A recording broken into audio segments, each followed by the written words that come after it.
is unusual because it's pretty much all I talk about. I had 2 partners in a row die. So one died in 2007. I'm going to be like Tommy with the Holocaust, cops! I'm a white man, but I feel very disgruntled about it. I'm internally disgruntled. So anyway, I'm the person who always brings the party down. So almost never do I get a chance to bring the party up.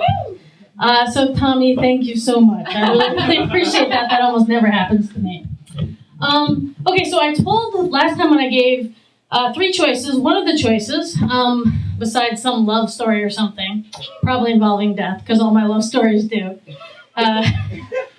Wow, it's hard, you guys, right? Okay. All right, we're going to turn to each other and we're going to say, it's okay to laugh at the funny parts. Go ahead. It's okay to laugh at the funny parts. Okay, thank you.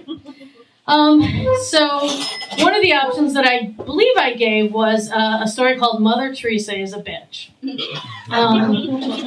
This is an actual, this is not just like my opinion, like your boyfriend's opinion on climate change. This is an actual, Mother Teresa was actually in particular a bitch to me, so this is how I know that she was a bitch. When I was about 19, I got kicked out of Mid-America Bible College, mostly because I look like this. Didn't seem like it was working out that well.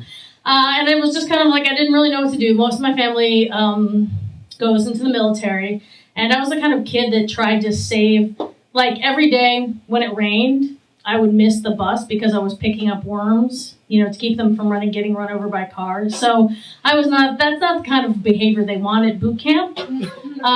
So I realized I couldn't go to the military. So a friend of a friend said, you know what, I know these folks, they're running a school for kids with orthopedic disabilities in Haiti, and they need somebody to help run recreation in the afternoons, and you don't need any special skills. And I was like, oh my God, that's me. I don't have any special skills. I'm going to be perfect.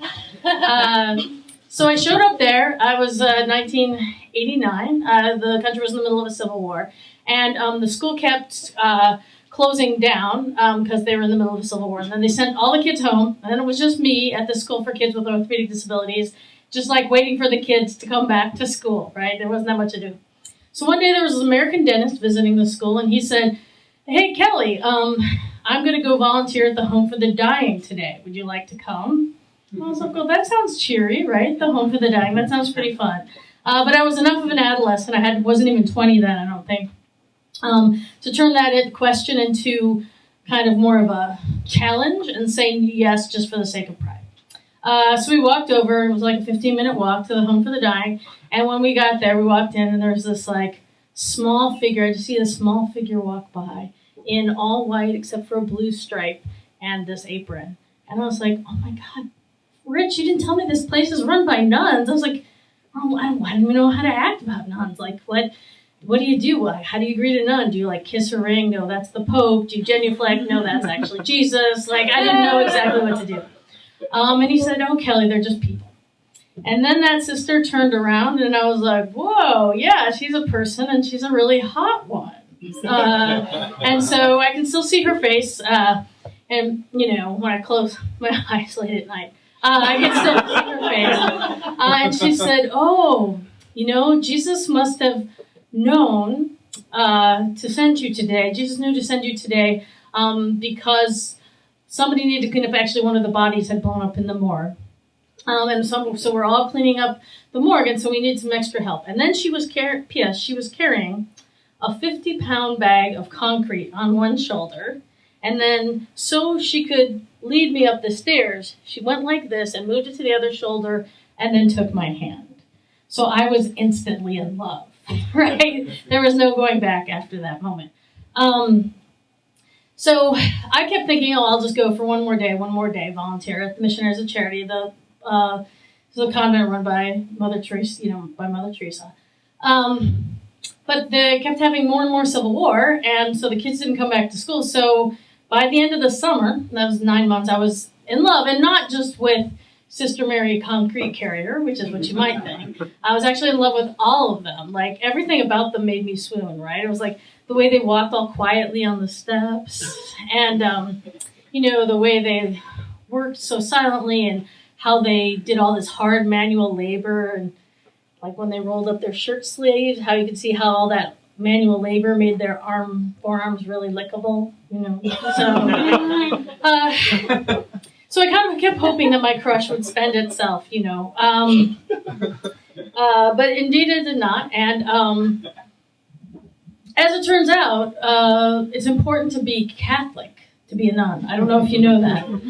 So I actually had to go through this extremely long conversion process from evangelical Christianity to Catholicism, which is not at all the way people convert. In fact, it is so much so that they don't even exactly know how to do it. They have to wait, you want to become what? And then they page through. Okay, okay, all right. So anyway, so I volunteered with the sister for a year in Miami while I was waiting for that whole becoming a Catholic process, which seemed really important to them to go through.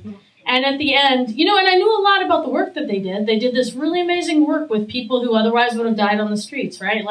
Not changing the political system. That's something people say about Mother Teresa. She wasn't really working to change the system, and that's absolutely true. But they were helping people who were going to die on the street otherwise. So there was some stuff that was really beautiful about their work.